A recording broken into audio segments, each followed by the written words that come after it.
1. 사람들은 아버지를 난장이라고 불렀다. 사람들은 옳게 보았다. 아버지는 난장이었다. 불행하게도 사람들은 아버지를 보는 것 하나만 옳았다. 그 밖의 것들은 하나도 옳지 않았다.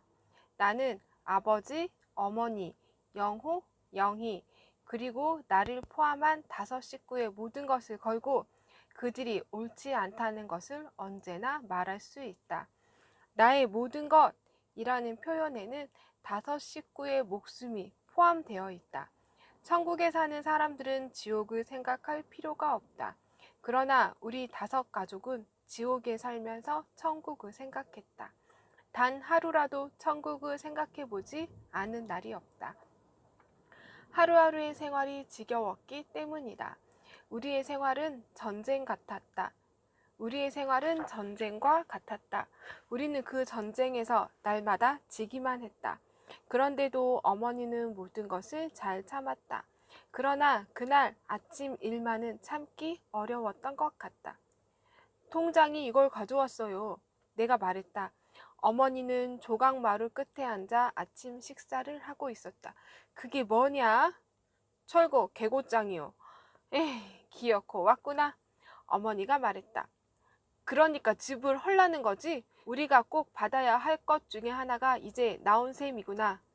어머니는 식사를 중단했다. 나는 어머니의 밥상을 내려다 보았다. 보리밥에 까만 된장, 그리고 시든 고추 2개와 조린 감자. 나는 어머니를 위해 철개 계고장을 천천히 읽었다. 낙원구, 주택, 44, 1, 197 곱하기 9, 10. 수신 서울특별시 낙원구 행복동 46번지에 1839 김부리 귀하. 제목 재개발 사업 구역 및 고지대 건물 철거 지시. 귀하 소유 아래 표시 건물은 주택 개량 촉진에 관한 임시조치법에 따라 행복 3구역 재개발 지구로 지정되어 서울특별시 주택개량 재개발 사업 시행조례 제15조, 건축법 제5조 및 동법 제42조의 규정에 의하여 197 곱하기 9월 30일까지 자진 철거할 것을 명합니다. 만일 위 기일까지 자진 철거하지 않을 경우에는 행정대집행법에 정하는 바에 의하여 강제 철거하고 그 비용은 귀하로부터 징수하겠습니다. 철거 대상 건물 표시 서울특별시 낙원구 행복동 46번지에 1839 구조 건평 평 끝 낙원구청장. 어머니는 조각마루 끝에 앉아 말이 없었다. 벽돌 공장의 높은 굴뚝 그림자가 시멘트 담에서 꺾어지며 좁은 마당을 덮었다. 동네 사람들이 골목으로 나와 뭐라고 소리치고 있었다. 통장은 그들 사이를 비집고 나와 방죽 쪽으로 걸음을 옮겼다. 어머니는 식사를 끝내지 않은 밥상을 들고 부엌으로 들어갔다. 어머니는 두 무릎을 고추 세우고 앉았다. 그리고 손을 들어 부엌 바닥을 한번 치고 가슴을 한번 쳤다. 나는 동사무소로 갔다. 행복동 주민들이 잔뜩 몰려들어 자기의 의견들을 큰 소리로 말하고 있었다. 들을 사람은 두셋밖에 안 되는데 수십 명이 거의 동시에 떠들어대고 있었다. 쓸데없는 짓이었다. 떠든다고 해결될 문제는 아니었다. 나는 바깥 게시판에 적혀있는 공고문을 읽었다. 거기에는 아파트 입주 절차와 아파트 입주를 포기할 경우 탈 수 있는 이주 보조금 액수 등이 적혀 있었다. 동사무소 주인은 시장 바닥과 같았다. 주민들과 아파트 거강꾼들이 한데 뒤엉켜 이리 몰리고 저리 몰리고 했다. 나는 거기서 아버지와 두 동생을 만났다. 아버지는 도장포 앞에 앉아 있었다. 영호는 내가 방금 물러선 게시판 앞으로 갔다. 영희는 골목 입구에 세워놓은 검정색 승용차 옆에 서 있었다. 아침 일찍 일들을 찾아 나섰다가 철거 개고장이 나왔다는 소리를 듣고 돌아온 것이었다. 누군들 이런 날 일을 할 수 있을까? 나는 아버지 옆으로 가 아버지의 공구들이 들어있는 부대를 들어메었다. 영호가 다가오더니 나의 어깨에서 그 부대를 내려 옮겨 메었다. 나는 아주 자연스럽게 그것을 넘겨주면서 이쪽으로 걸어오는 영희를 보았다. 영희의 얼굴은 발갛게 상기되어 있었다. 몇 사람의 거강꾼들이 우리를 둘러싸고 아파트 입주권을 팔라고 했다. 아버지가 책을 읽고 있었다. 우리는 아버지가 책을 읽는 것을 처음 보았다.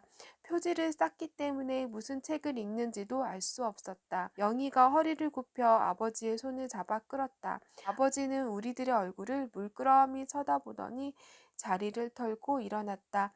난장이가 간다고 처음 보는 사람들이 말했다. 어머니는 대문 기둥에 붙어있는 알루미늄 표차를 떼기 위해 식칼로 못을 뽑고 있었다. 내가 식칼을 받아 반대쪽 못을 뽑았다. 영호는 어머니와 내가 하는 일이 못마땅한 모양이었다. 그러나 마음에 드는 일이 우리에게 일어나 주기를 바랄 수는 없는 일이었다. 어머니는 무허가 건물 번호가 새겨진 알루미늄 표차를 빨리 떼어 간직하지 않으면 나중에 괴로운 일이 생길 것이라는 것을 알고 있었다. 어머니는 손바닥에 놓인 표차를 말없이 들여다보았다. 영희가 이번에는 어머니의 손을 잡아 끌었다. 너희들이 놀게 되지만 않았어도 난 별 걱정을 안 했을 거다. 어머니가 말했다. 20날 안에 무슨 뾰족한 수가 생기겠니? 이제 하나하나 정리를 해야지. 입주권을 팔려고 그래요? 영희가 물었다. 팔긴 왜 팔아? 영호가 큰 소리로 말했다. 그럼 아파트 입주할 돈이 있어야지. 아파트로도 안 가? 그럼 어떻게 할 거야? 여기서 그냥 사는 거야. 이건 우리 집이다. 영호는 성큼성큼 돌계단을 올라가 아버지의 부대를 마루 밑에 놓았다. 한 달 전만 해도 그런 이야기를 하는 사람이 있었다. 아버지가 말했다. 어머니가 내준 철개 계고장을 막 읽고 난 참이었다. 시에서 아파트를 지어놨다니까. 얘기 그걸로 끝난 거다. 그건 우릴 위해서 지은 게 아니에요. 영호가 말했다. 돈도 많이 있어야 되잖아요. 영희는 마당가 펜지꽃 앞에 서 있었다. 우린 못 떠나. 갈 곳이 없어. 그렇지, 큰오빠? 어떤 놈이든 집을 헐러오는 놈은 그냥 놔두지 않을 테야. 영호가 말했다. 그만둬. 내가 말했다. 그들 옆엔 법이 있다. 아버지 말대로 모든 이야기는 끝나버린 것이나 마찬가지였다. 마당가 펜지꽃 앞에 서 있던 영희가 고개를 돌렸다.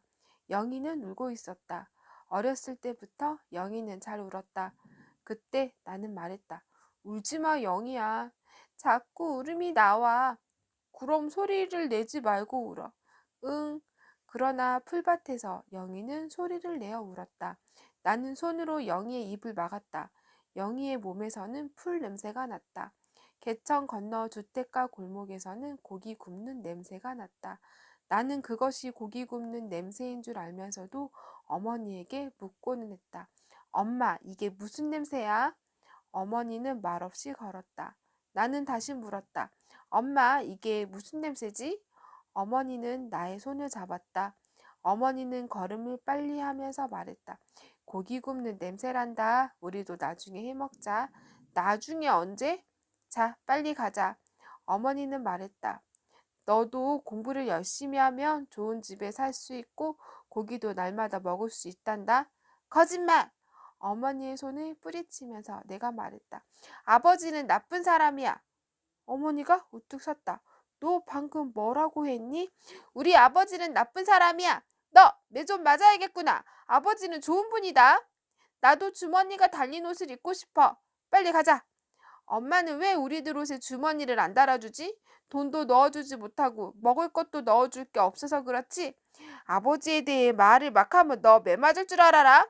아버지는 악당도 못해. 악당은 돈이나 많지. 아버지는 좋은 분이다. 알아. 나는 말했다.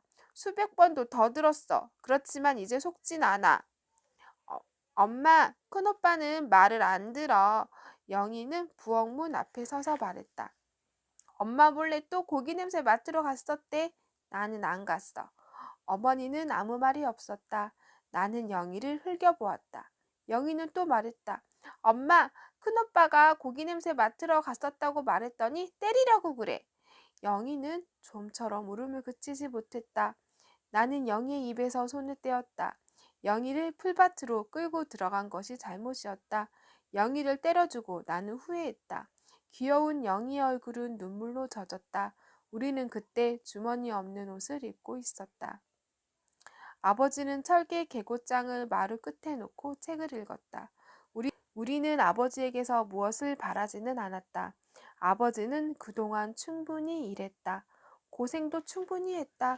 아버지만 고생을 한 것이 아니다. 아버지의 아버지, 아버지의 할아버지, 할아버지의 아버지, 그 아버지의 할아버지, 또 대대로 거슬러 올라간다. 그들은 아버지보다 더 심한 고생을 했을 수도 있다. 나는 공장에서 이상한 매매 문서가 든 원고를 조판한 적이 있다. 그 내용의 일부를 짜기 위해 나는 열심히 손을 놀렸다. 한소생, 양초소생, 양초소생, 양초소생, 양초소생. 나는 그때 이것이 무엇인지 몰랐다. 그 판을 짜고 다음 판을 짜 나가다 겨우 알았다. 노비 매매 문서의 한 부분이었다. 나는 열흘 동안 같은 책을 조판했다. 그 열흘 동안 나는 아버지와 아무 말도 하지 않았다. 어머니하고도 이야기를 하지 않았다. 나는 어머니의 어머니, 어머니의 할머니, 할머니의 어머니, 그 어머니의 할머니들이 최하층의 천인으로서 무슨 일을 해왔는지 알고 있었다. 어머니라고 달라진 것은 없었다. 마음 편할 날 없고 몸으로 치러야 하는 노력은 같았다. 우리의 조상은 세습하여 신역, 몸으로 치르는 노동을 바쳤다. 우리의 조상은 상속, 매매, 기증, 공출의 대상이었다. 어느 날 어머니는 나에게 말했다. 너희들은 엄마를 잘못 두어 이 고생이다. 아버지하고는 상관이 없단다. 어머니는 장남인 나에게만 말했다. 외할머니에게 들은 말을 나에게 전한 것이었다. 천년을 두고 우리의 조상은 자손들에게 이 말을 남겼다. 그러나 나는 알고 있었다. 아버지도 씨종, 대대로 몰려가며 종노릇을 하는 사람, 씨종의 자식이었다. 할아버지의 아버지 때의 노비제는 사라졌다. 중조부 내부는 아무것도 몰랐다. 나중에서야 해방을 맞았다는 것을 알았으나 두 분이 한 말은 오히려 저희를 내쫓지 마십시오 였다. 할아버지는 달랐다. 할아버지는 유습에서 벗어나려고 했다. 늙은 주인은 할아버지에게 집과 땅을 주었다. 그러나 쓸데없는 일이었다. 모르는 면에서는 할아버지나 중조부나 같았다. 중조부 때까지는 선조들이 살아온 경험이 도움이 되었으나 할아버지 때에는 그것이 도움을 주지 못했다. 할아버지에게는 어떤 교육도 없었고 경험도 없었다. 할아버지는 집과 땅을 잃었다. 할아버지도 난쟁이였어? 언젠가 영호가 물었다. 나는 영호의 머리를 쥐어 박았다. 좀 큰 영호는 말했다. 왜 지난 일을 쉬쉬하는 거야? 변한 일이 없는데 우습지도 않아? 나는 가만히 있었다.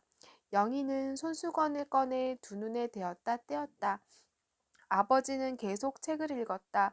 어머니는 뒷집 명희 어머니와 이야기하고 있었다. 얼마에 파셨어요? 17만 원 받았어요. 그럼 시에서 주겠다는 이주 보조금보다 얼마 더 받은 셈이죠? 2만 원 더 받았어요. 영희네도 어차피 아파트로 못 갈 거 아니에요? 무슨 돈이 있다고. 분양 아파트는 58만 원이고 임대 아파트는 30만 원이래요. 거기다 어느 쪽으로 가든 매달 15,000원씩 내야 된대요. 아, 그래. 입주권을 다들 팔고 있나요?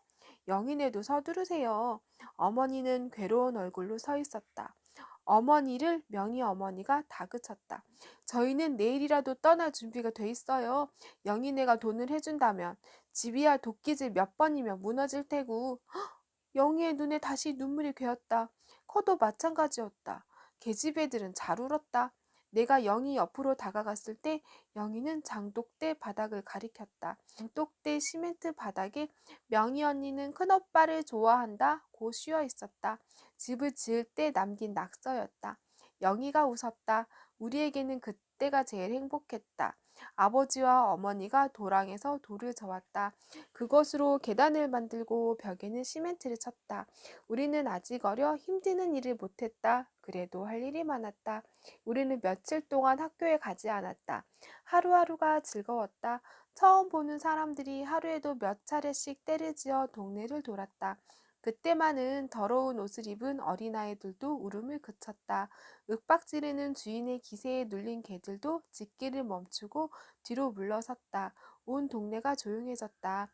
갑자기 평화스러워져 어안이 벙벙할 정도였다. 나는 우리 동네에서 풍기는 냄새가 창피했다. 그들은 아버지에게 허리를 굽혀 인사했다. 그들과 악수할 때 아버지는 발 뒤꿈치를 들었다. 아버지가 어떤 자세를 취했건 상관이 없었다. 난장이 아버지가 우리들 보기에는 거인처럼 보였다. 너 봤지? 내가 물었다. 영호가 고개를 끄덕였다. 나도 봤어. 영희가 말했다. 그때 아버지에게 허리를 굽혀 인사한 사람은 개천에 다리를 놓고 도로를 포장하고 우리 동네 건물을 양성화 시켜 주겠다고 말했다. 우리는 어른들을 따라 크게 손뼉을 쳤다. 다음 사람은 먼저 사람이 다리를 놓고 도로를 포장하겠다고 하니 구청장으로 보내고 자기는 이러이러한 나라 일을 하겠으니 그 일을 하게 해달라고 말했다. 어른들은 또 손뼉을 쳤다. 우리도 따라 쳤다. 커서까지 나는 그때 일을 종종 생각하고는 했다. 두 사람의 인상은 아주 진하게 나의 머릿속에 남았다. 나는 그들을 증오했다. 그들은 거짓말쟁이였다. 그들은 엉뚱하게도 계획을 내세웠다. 그러나 우리에게 필요한 것은 계획이 아니었다. 많은 사람들이 이미 많은 계획을 내놓았었다. 그런데도 달라진 것은 없었다. 서로 무언가를 이룬다고 해도 그것은 우리와는 상관이 없는 것이었을 것이다. 우리가 필요로 하는 것은 우리의 고통을 알아주고 그 고통을 함께 져줄 사람이었다. 그런 사람이 또 있겠니? 어머니가 말했다. 누구 말씀이세요? 영호가 말했다. 명희 엄마 말이다. 얼마나 고마우냐? 15만 원씩을 대줘 건너방 전세돈을 빼줬잖니. 영희 엄마, 명희 어머니가 담 너머에서 말했다. 섭섭하게 생각하지 말아요. 그럼요, 어머니가 말했다. 어떻게든 해드릴 테니 걱정 마세요. 그 돈이 보통 돈이요? 알고 있어요. 명희 생각을 하면 가슴이 메어져요. 나도 마찬가지였다. 명희 언니! 영희가 소리쳐 불렀다. 놀러와. 우리 집에 놀러와. 새 집이라 좋지? 응. 내가 장독대에 써놓은 거 지우지 않으면 너희 집에 놀러가지 않을 거야. 지울 수가 없어. 왜? 세면이 굳어져서 못 지워. 그럼 난 안 가. 영희는 몹시 실망하는 눈치였다. 그러나 나는 명희를 만났다. 그때는 방죽 오른쪽은 숲이었다. 거기 앉아있으면 숲 사이로 인쇄 공장의 불빛이 보였다. 그곳 공원들은 밤중에도 일을 했다. 내가 약속하면 허락할 테야. 명희가 말했다. 무슨 약속? 내가 물었다. 넌 저 공장에 나가면 안 돼. 미쳤어? 넌 저 공장 따위엔 안 나가. 정말이다? 약속했어. 그래, 약속했어. 그럼 만져봐. 명희는 나에게 가슴을 맡겼다. 아주 작은 가슴이었다. 내가 처음이야.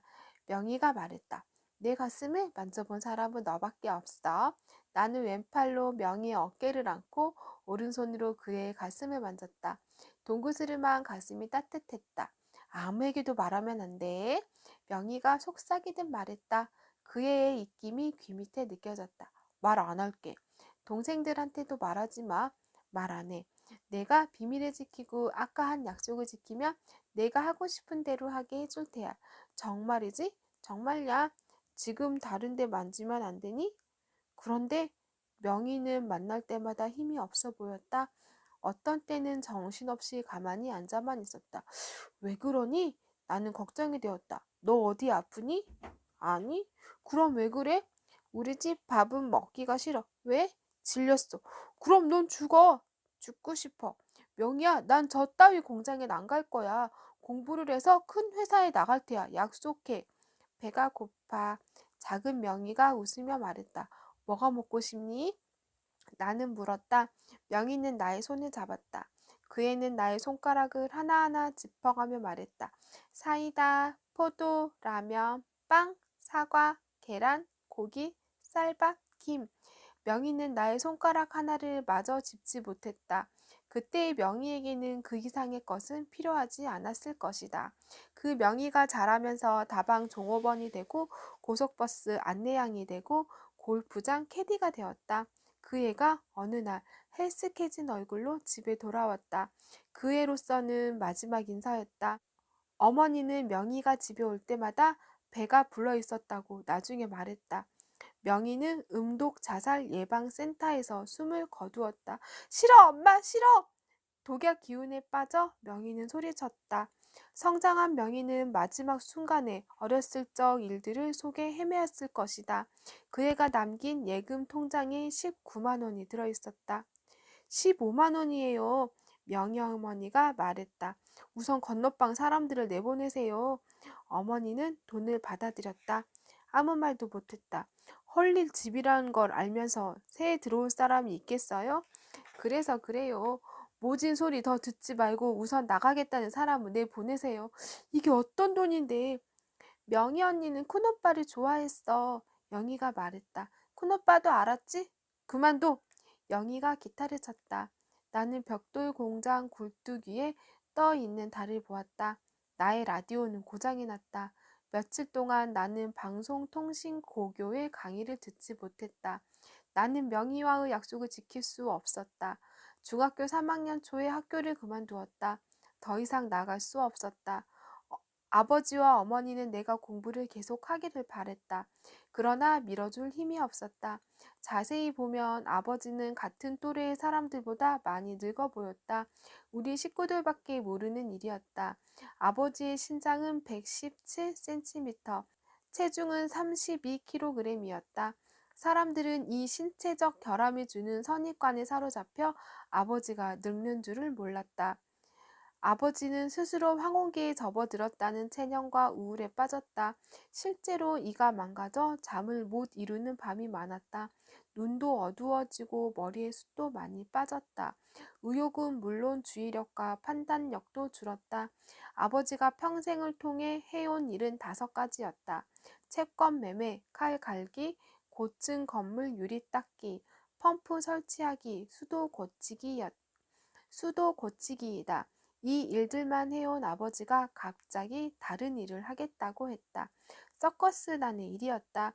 아버지는 처음 보는 꼽주 한 사람을 데리고 와 여러 가지 이야기를 했다. 처음 얼마 동안은 그의 조수로 일하면 된다고 했다. 두 사람은 자기들이 무대 위에서 해야 할 연기에 대해 이야기했다. 그러자 어머니가 아버지에게 대들었다. 우리들도 아버지를 성토했다. 아버지는 힘없이 물러섰다. 꼽주는 멍하니 앉아 우리를 보았다. 꼽주는 눈물이 핑 돌아갔다. 그의 뒷모습은 아주 쓸쓸해 보였다. 아버지의 꿈은 깨어졌다. 아버지는 무거운 부대를 메고 일을 찾아 나갔다. 그날 저녁이었다. 얘들아, 아버지가 우리를 불렀다. 아버지의 음성이 이상해지셨어. 왜 그러세요? 내가 물었다. 아버지는 아무 말 안 했다. 약방에 다녀와야겠다. 어머니가 봉당으로 내려섰다. 백반을 사와. 아버지가 말했다. 아버지의 목소리 같지 않았다. 아주 짧은 혀가 안으로 말려드는 소리를 냈다. 어머니가 히비탄 트로키라는 약을 사왔다. 백반은 안 나오고 이게 더 좋은 약이래요. 이걸 빨아 잡수세요. 아버지는 말없이 약을 받아 입에 넣었다. 아버지는 그날 이후 말을 잘 안 했다. 혀가 안으로 말려든다고만 했다. 잠을 잘 때는 혀를 이로 물었다. 아버지는 너무 지치셨다. 어머니가 말했다. 알겠니? 이젠 아버지를 믿지 마라. 너희들이 아버지 대신 일해야 한다. 어머니는 울었다. 어머니는 인쇄소 재봉 공장에 나가 접지 일을 했다. 고무 골무를 끼고 인쇄물을 접었다. 나는 겁이 났다. 나는 인쇄소 공무부 조역으로 출발했다. 땀을 흘리지 않고는 아무것도 얻을 수 없었다는 것을 뒤늦게 알았다. 명희는 나를 만나주지 않았다. 아주 쌀쌀했다. 영호와 영희도 몇 달 간격을 두고 학교를 그만두었다. 마음이 차라리 편해졌다. 우리를 해치는 사람은 없었다. 우리는 보이지 않는 보호를 받고 있었다. 남아프리카의 어느 원주민이 일정한 구역 안에서 보호를 받듯이 우리도 이질 집단으로서 보호를 받았다. 나는 우리가 이 구역 안에서 한 걸음도 밖으로 나갈 수 없다는 것을 깨달았다. 나는 조역, 공목, 약물, 해판의 과정을 거쳐 정판으로 일했다. 영호는 인쇄에서 일했다. 나는 우리가 한 공장에서 일하는 것이 싫었다. 영호도 마찬가지였다. 그래서 영호는 먼저 철공소 조수로 들어가 잔 심부름을 했다. 가구 공장에서도 일했다. 그 공장으로 가 일하는 영호를 보았다. 뽀얀 톱밥 먼지와 소음 속에 서 있는 작은 영호를 보고 나는 그만두라고 했다. 인쇄 공장의 소음도 무서운 것이었으나 그곳에는 톱밥 먼지가 없었다. 우리는 죽어라 하고 일했다. 우리의 팔목은 공장 안에서 굵어갔다. 영희는 그때 큰 길가 슈퍼마켓 한쪽에 자리 잡은 빵집에서 일했다. 우리가 고맙게 생각한 것은 환경이 깨끗하다는 것 하나뿐이었다. 영희는 하늘색 빵집 제복을 입고 일했다. 영호와 나는 유리창 밖에서 영희가 일하는 것을 보았다. 영희는 예뻤다. 사람들은 영희가 난장이의 딸이라는 것을 믿지 않으려고 했다. 우리는 무슨 일이 있든 공부는 해야 한다고 생각했다. 공부를 하지 않고는 우리 구역에서 벗어날 수가 없다고 생각했다. 세상은 공부를 한 자와 못한 자로 너무나 엄격하게 나누어져 있었다. 끔찍할 정도로 미개한 사회였다. 우리가 학교 안에서 배운 것과는 정반대로 움직였다. 나는 무슨 책이든 손에 잡히는 대로 읽었다.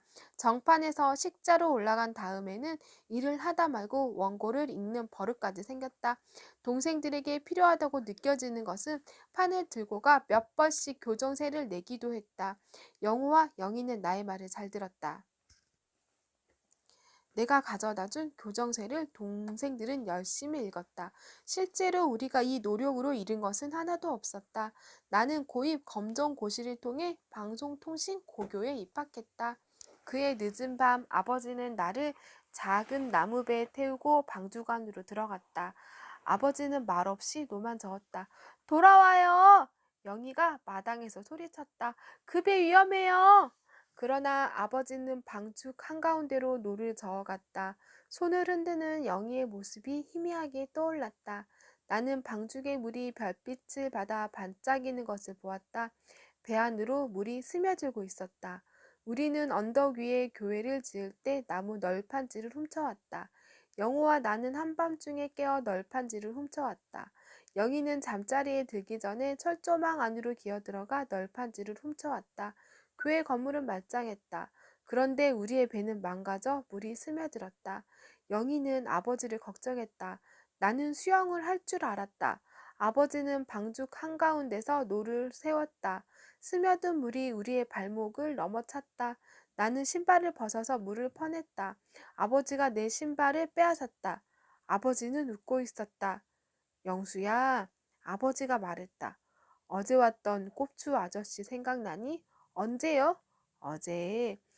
나는 다른 신발을 벗어서 또 물을 퍼냈다. 아버지가 다시 내 손을 막았다. 전 모르겠어요. 내가 말했다. 모르는 척해도 쓸데없다. 난 다 안다. 뭘 아신단 말씀이에요? 어제가 아니라 이미 3년 반 전의 일이었다. 생전 처음 보는 꼽지였다. 그런데도 아버지는 말했다. 그 아저씨와 전에도 일을 했었어. 아주 큰 바퀴를 탔었다. 아버지, 무슨 말씀을 하시는 거예요? 그런 일이 언제 있었어요? 너는 장남이야. 장남인 내가 믿지 않으니까 두 동생도 믿질 않아. 어머니도 모르시는 일이에요.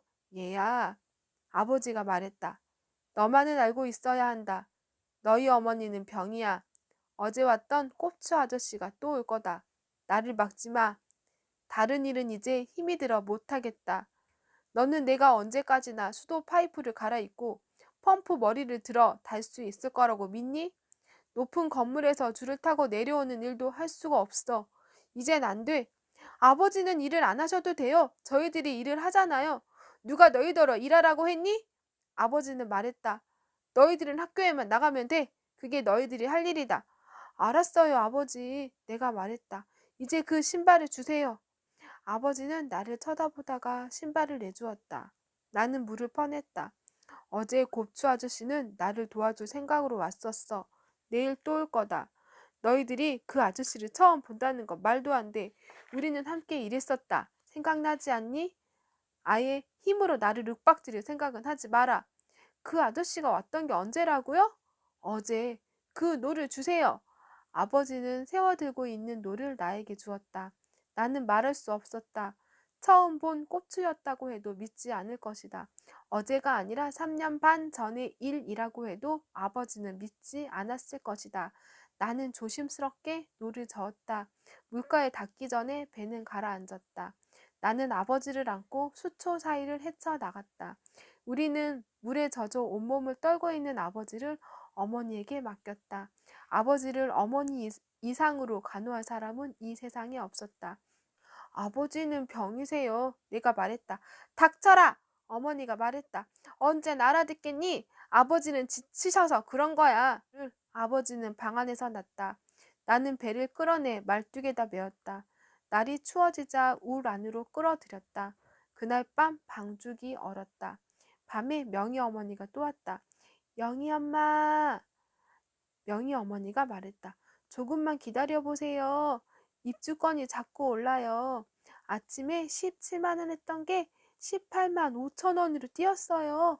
우리는 괜히 먼저 팔아가지고 손해만 봤어요. 저런 15,000원이나? 어머니는 낮에 떼어놓았던 알루미늄 표차를 종이에 쌌다. 그것을 철거 개고장과 함께 옷장 안에 넣었다. 영희야, 어머니가 불렀다. 아버지 어디 가셨니? 모르겠어요. 아까 아무 말씀 없이 나가셨어요. 아, 영호야, 아까 아무 말씀 없이 나가셨어요. 영희야, 큰오빠는 어디 있니? 방에 있어요. 아버지가 어디 가셨을까? 어머니의 목소리가 불안해졌다. 얘들아, 아버지를 찾아봐라. 나는 아버지가 놓고 나간 책을 읽어보았다. 그것은 1만 년 후의 세계라는 책이었다. 영희는 온종일 펜짓꽃 앞에 앉아 줄 끊어진 기타를 쳤다. 최후의 시장에서 사온 기타였다. 내가 방송통신고교의 강의를 받기 위해 라디오를 사러 갈 때 영희가 따라왔었다. 쓸만한 라디오가 있었다. 그런데 영희가 먼지 속에 놓인 기타를 들어 퉁겨보는 것이었다. 영희는 고개를 약간 숙이고 기타를 쳤다. 긴 머리에 반쯤 가려준 옆 얼굴이 아주 예뻤다. 영희가 치는 기타 소리는 영희에게 아주 잘 어울렸다. 나는 먼저 골랐던 라디오를 살 수 없었다. 좀 더 싼 것으로 바꾸면서 영희가 든 기타를 가리켰다. 그 라디오가 고장이 나고 기타는 줄이 하나 끊어졌다. 줄 끊어진 기타를 영희는 쳤다. 나는 아버지가 무슨 생각을 하고 있는지 알 수 없었다.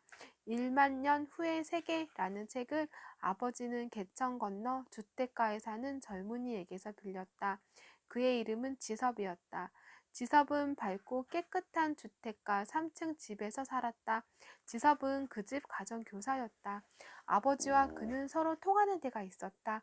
지섭이 하는 말을 나는 들었었다. 그는 이 땅에서 우리가 기대할 것은 이젠 없다고 말했다. 왜?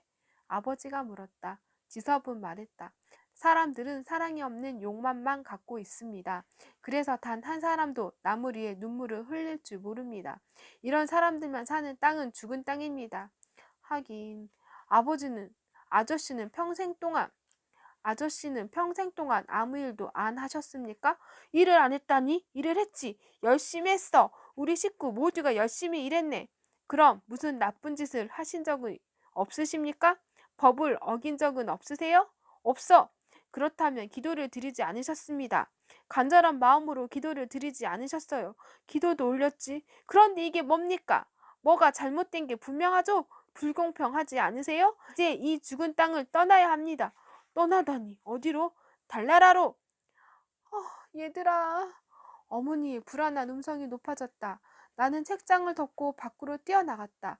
영호와 영희는 엉뚱한 곳을 찾아 헤매고 있었다. 나는 방죽 가로나가 곧장 하늘을 쳐다보았다. 벽돌 공장의 높은 굴뚝이 눈앞으로 다가왔다. 그 맨 꼭대기에 아버지가 서 있었다. 바로 한 걸음 정도 앞에 달이 걸려 있었다.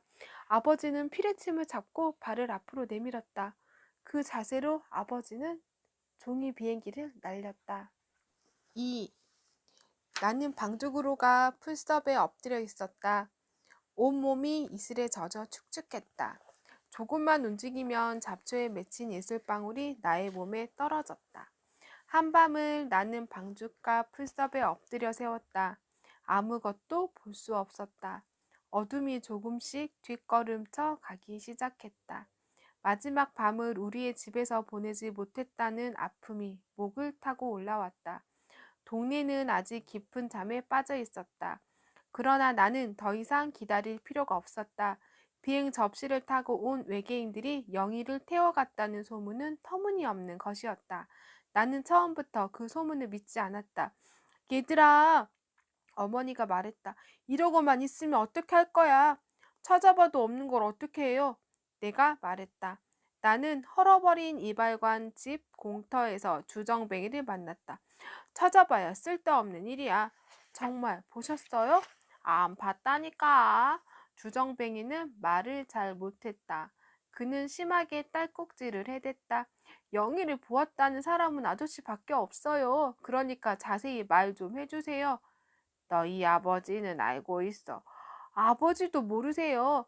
그럴 리가 없다. 너희 아버지가 신호를 보내서 비행 접시가 왔던 거야. 더 이상 들을 필요가 없었다. 그런데도 나는 그곳에 서 있었다. 굉장히 큰 접시였지. 그 밑에서 나온 괴물들이 영희를 끌어올렸어. 순식간에 나중에 알아보았더니 그게 비행 접시라는구나. 주정뱅이는 계속 딸꾹질을 해댔다. 그만두세요. 내가 말했다. 그럼 찾아보렴. 주정뱅이가 말했다. 네 동생이 어디 있나 찾아봐. 있을 턱이 없지. 나는 목이 말라 잠을 깼었어. 그 시간에 잠을 깰 사람은 나밖에 없다. 그들은 영희를 태우고 순식간에 날아갔어. 머리가 몹시 크고 다리는 아주 가늘었다. 안녕히 가세요. 내가 말했다. 나는 아직 안 간다. 주정뱅이가 말했다. 이것들을 마셔버리고 가야지. 그는 구들돌 위에 쌓아놓은 6짝의 창문과 2짝의 대문을 가리켰다. 그는 전날 지붕에서 걷어내린 기왓장과 펌프머리 그리고 장독 2개를 팔아 모두 마셔버렸다. 우리 동네 주민들의 3분의 2 이상이 이미 집을 헐어버리고 떠났다. 나는 풀섭에서 몸을 일으켰다. 방죽 위 하늘의 별빛이 흐려 보였다. 날이 서서히 밝기 시작했다. 어린아이들의 울음소리가 들렸다. 나는 풀어지지도 않은 신발끈을 고쳐 매고 몇 번 껑충껑충 뛰었다.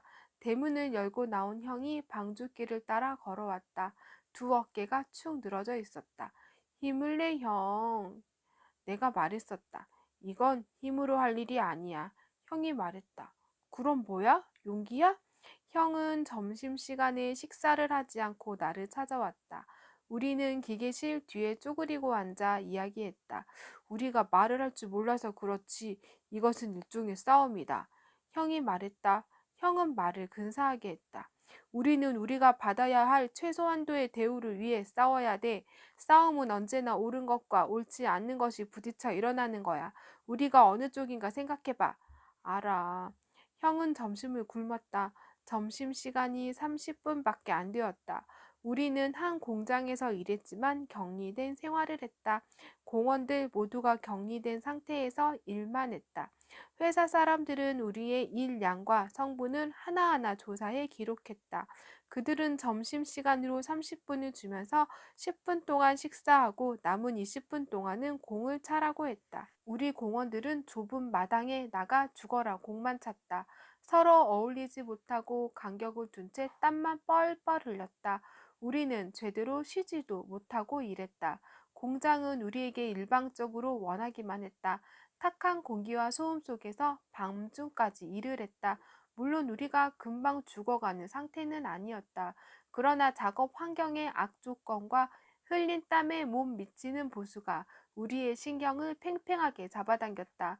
그래서 자랄 나이에 제대로 자라지 못하는 발육 부조 현상을 우리는 나타냈다. 회사 사람들과 우리의 이해는 늘 상반되었다. 사장은 종종 불황이라는 말을 사용했다. 그와 그의 참모들은 우리에게 쓰는 여러 가지 형태의 억압을 감추기 위해 불황이라는 말을 이용하곤 했다. 그렇지 않을 때는 힘껏 일한 다음 자기와 공원들이 함께 누리게 될 부에 대해서 이야기했다. 그러나 그가 말하는 희망은 우리에게 아무 의미를 주지 못했다. 우리는 그 희망 대신 간이 알맞은 무말랭이가 우리의 공장 식탁에 오르기를 더 원했다. 변화는 없었다. 나빠질 뿐이었다. 한 해에 2번 있던 승급이 1번으로 줄었다. 야근 작업 수당도 많이 줄었다. 공원들도 줄였다. 일 양은 많아지고 작업 시간은 늘렸다. 돈을 받는 날 우리 공원들은 더욱 말조심을 했다. 옆에 있는 동료도 믿기 어려웠다. 부당한 처사에 대해 말한 자는 아무도 모르게 밀려갔다. 공장 규모는 반대로 커갔다. 활판 윤정기를 들여오고 자동 접지 기계를 들여오고 오프셋 윤정기를 들여왔다.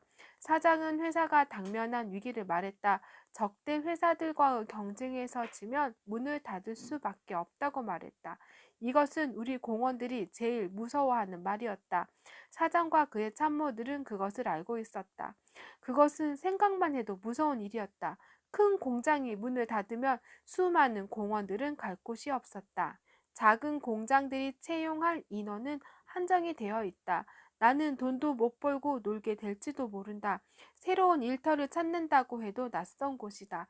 작은 공장이라 작업장은 더 나쁘고 돈도 오르지 않은 채 받은 액수보다 훨씬 적을 수도 있다. 생각만 해도 끔찍한 일이다. 공원들 대부분이 어린 나이에 들어와 중요한 성장기의 3, 4년을 이 공장에서 보냈다. 익힌 기술을 빼놓으면 성장의 기반이랄 것이 없다. 우리 공원들은 우리가 아는 것만큼 밖에는 사물을 이해하지 못했다. 아무도 땀으로 다진 기반을 잃고 싶어 하지 않았다. 회사 사람들은 우리가 생각하는 것을 싫어했다. 공원들은 일만 했다. 대다수 공원들이 변화가 일어날 수 없는 상태를 인정했다. 무엇 하나 일깨워 줄 사람도 없었다.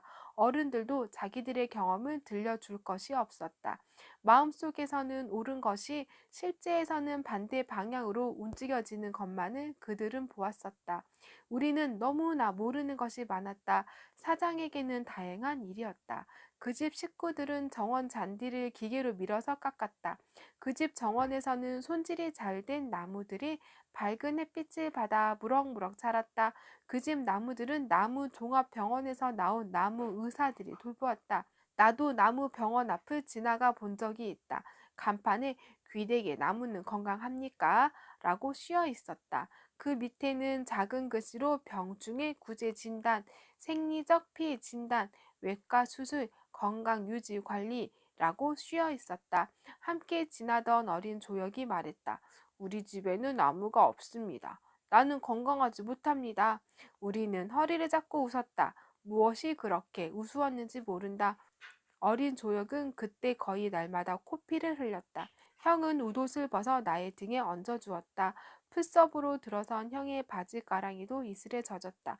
영희를 보았다는 사람은 주정뱅이 아저씨밖에 없었어. 변명하듯 내가 말했다. 비행 접시가 내렸다는 곳이 여기야. 그래, 밤새도록 뭘 봤니? 형은 내가 그 아저씨 말을 믿었던 것 같다? 아니, 찾아 나설 때가 있어야지. 그만 가자. 형은 영희가 왜 집을 나간 것 같아? 너희들 때문이야. 어머니가 말했다. 너희들이 핑핑 놀고 있기 때문에 나갔어. 돈도 없고 집도 없고 모든 게 너희들 책임이야. 다른 아이들은 멀쩡하게 남아서 일을 하는데 너희들은 왜 쫓겨났니? 어디 가면 꼭 그 말을 하고 나갔었잖아. 나는 영희가 집을 나간 이유를 알 수가 없어. 참을 수가 없었겠지. 형이 말했다. 형은 괴로운 표정을 지었다. 형은 언제나 나보다 생각이 깊었다. 아는 것도 많았다. 학교를 그만두자 더 많은 책을 읽었다. 아버지가 난장이만 아니었다면 형은 학자가 될 사람이었다. 형은 틈만 있으면 책을 읽었다. 나는 형을 위해 기계에서 돌고 나오는 인쇄물을 접어다 주고는 했다. 아주 어려운 것도 형은 참고 읽었다. 돈을 타면 헌책방에 가서 사다 읽기도 했다. 책은 형에게 무엇이든 주었다. 형은 고민하는 사나이의 표정을 종종 지어 보이고는 했다. 내가 이해할 수 없는 것들을 공책에 옮겨 적기도 했다. 형의 공책에는 다음과 같은 것들도 적혀 있었다. 폭력이란 무엇인가? 총탄이나 경찰 곤봉이나 주먹만이 폭력이 아니다. 우리의 도시 한 귀퉁이에서 젖먹이 아이들이 굶주리는 것을 내버려 두는 것도 폭력이다. 반대 의견을 가진 사람이 없는 나라는 재난의 나라이다. 누가 감히 폭력에 의해 질서를 세우려는가?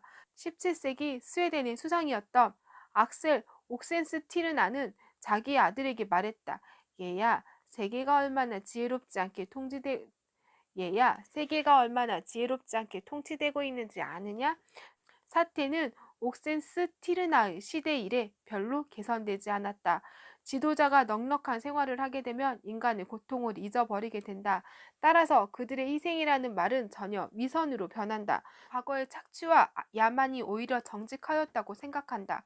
햄릿을 읽고 모차르트의 음악을 들으면서 눈물을 흘리는 교육받은 사람들이 이웃집에서 받고 있는 인간적 절망에 대해 눈물 짓는 능력은 마비당하고 또 상실당한 것은 아닐까? 세대와 세기가 우리에게는 쓸모도 없이 지나갔다. 세계로부터 고립되어 있었기 때문에 우리는 세계에 무엇 하나 주지 못했고 가르치지도 못했다. 우리는 인류의 사상엔 아무것도 첨가하지 못했고 남의 사상으로부터는 오직 기만적인 겉껍질과 쓸모없는 가장자리 장식만을 취했을 뿐이다. 지배한다는 것은 사람들에게 무엇인가 할 일을 준다는 것, 그들로 하여금 그들의 문명을 받아들이게 할 수 있는 일, 그들이 목적 없이 공허하고 황량한 삶의 주의를 방황하지 않게 할 어떤 일을 준다는 것이다. 나는 형을 알 수가 없었다. 내가 공책을 읽는 동안 형은 고민하는 사나이의 표정을 지었다. 그야말로 의젓한 고민하는 사나이의 얼굴이었다. 나는 웃음이 나오려는 것을 억지로 참았다. 형은 나의 무지와 어리석음을 비웃었을 것이다. 도대체 이걸로 뭘 하겠다는 거야? 내가 물었다. 영호야, 아버지가 말했다. 너도 형처럼 책을 읽어라. 뭘 하겠다는 게 아니야. 형이 말했다. 나는 책을 통해 나 자신을 알아보는 거야. 이제 알겠어. 나중에 나는 말했다. 형은 이상주의자야. 말을 하고 나는 아주 기분이 좋았다. 나도 형만큼 자랐다는 것을 알려주고 싶었다. 다른 아이들과 달리 어려운 말을 할 수 있을 만큼 자랐다는 것을 알려주고 싶었다. 나는 고민하는 이상주의자의 얼굴을 쳐다보았다. 기대는 어그러졌다. 형은 화가 나 있었다. 나는 그때 형이 화를 내야 하는 까닭을 알 수 없었다.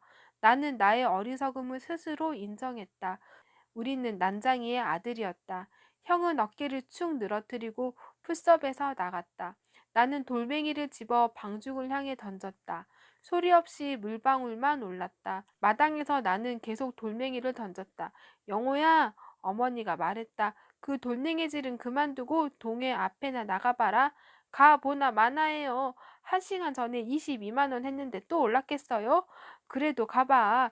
25만 원이면 팔겠다고 그래. 나는 다시 돌멩이를 집어 방죽을 향해 던졌다. 동사무소 앞에 사람들이 몰려 있었다. 승용차도 몇 대 서 있었다. 그곳에는 두 부류의 사람밖에 없었다. 입주권을 팔려는 사람과 사려는 사람이었다. 팔려는 사람들은 초조한 얼굴로 거강 꾼들의 눈치만 보았다. 한결같이 영양이 나쁜 얼굴들이었다. 거기서는 눈물 냄새가 났다. 나는 눈물 냄새를 가슴으로 맡았다. 누가 나의 팔을 끼었다. 영이었다. 영희는 햇볕에 발갛게 탄 얼굴을 옆으로 저어 보였다. 잠실까지 갔다 오는 길이었다.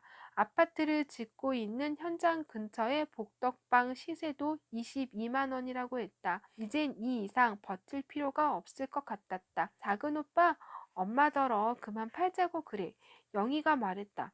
갑자기 내려가면 어쩌려고 그러지? 저에게 파세요. 웬 여자가 말했다. 소개업자가 아니에요. 직접 입주하려고 그래요. 명의 변경이 가능한 건가요? 물론 가능한 거죠. 내가 말했다. 우린 표찰이 있어요. 그 표찰이란 게 어떻게 생긴 거예요? 작은 알루미늄 판입니다. 무허가 건물 번호가 새겨져 있어요. 무찰은 또 뭔가요? 무찰은 값이 싸던데. 표찰이 없는 집을 무찰이라고 그래요. 몇 년 전 무허가 건물 일제 조사 때 시에서 잘못 조사에 빠뜨렸거나 사유지 건물로 판단 무허가 건물 등록 대장에서 빠진 겁니다. 여자는 땀을 흘리고 서 있었다. 손수건으로 땀을 찍어내며 게시판을 가리켰다. 무허가 건물 명의 변경 신청 양식이 붙어 있었다. 그 밑에는 갖추어야 할 구비 서류가 적혀 있었다. 신청서 한 통, 매도자 인감 한 통, 매매 계약서 사본 한 통, 인후 보증서 한 통 하고 여자가 읽었다. 매매 계약서 한 통만 쓰면 됩니다. 내가 말했다. 철거 계고장이 나온 날짜보다 한두 달 앞서 산 걸로 하면 돼요. 그럼 정말 안전한가요? 아주머니 이름으로 바뀌어진다니까요. 아파트에 아주머니 이름으로 입주하게 돼요. 그건 불법 아니에요? 여자는 빳빳한 자세로 서서 땀을 찍어냈다. 동해에 가서 건설계 직원에게 물어보세요. 나는 말했다. 왜 불법적인 일을 처리하느냐고 따져보세요. 22만 원은 비싸요. 만 원만 깎아줄래요? 아주머니, 내가 말했다. 헐리 저희 집 같은 걸 새로 지으려면 130만 원이 있어야 됩니다. 저희 아버지가 평생을 일해 지은 집이에요. 우린 그걸 22만 원과 바꿔야 할 입장이에요. 거기서 전세 줬던 돈 15만 원을 제하고 나면 7만 원이 남습니다. 어쨌든 21만 원에는 안 되겠다는 얘기 아니에요?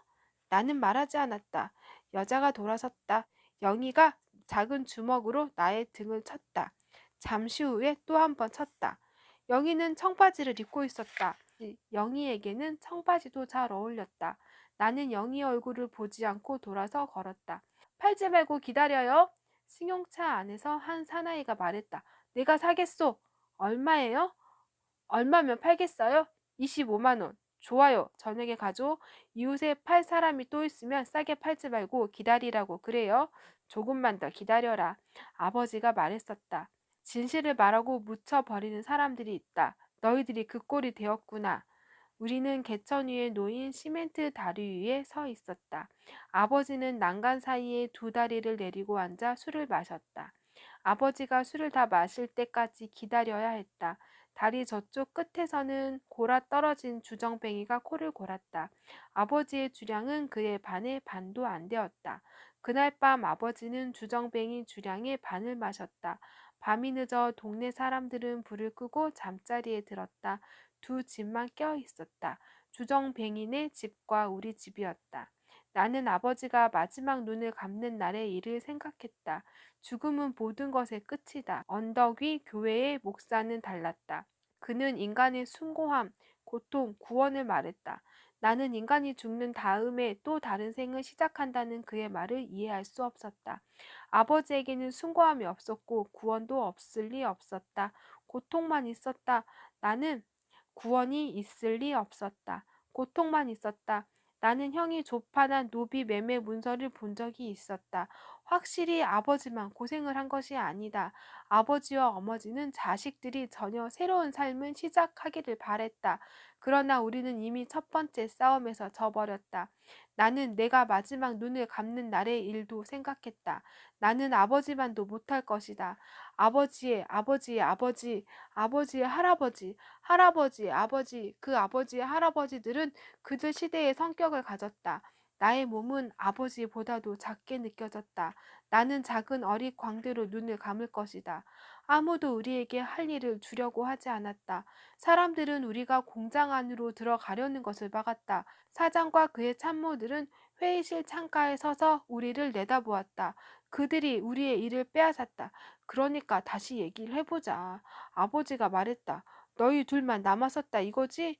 처음엔 함께 일손을 놓고 사장을 만나談판하기로 했던 아이들이 너희들을 배반해 너희 둘만 남았었다 이거 아냐?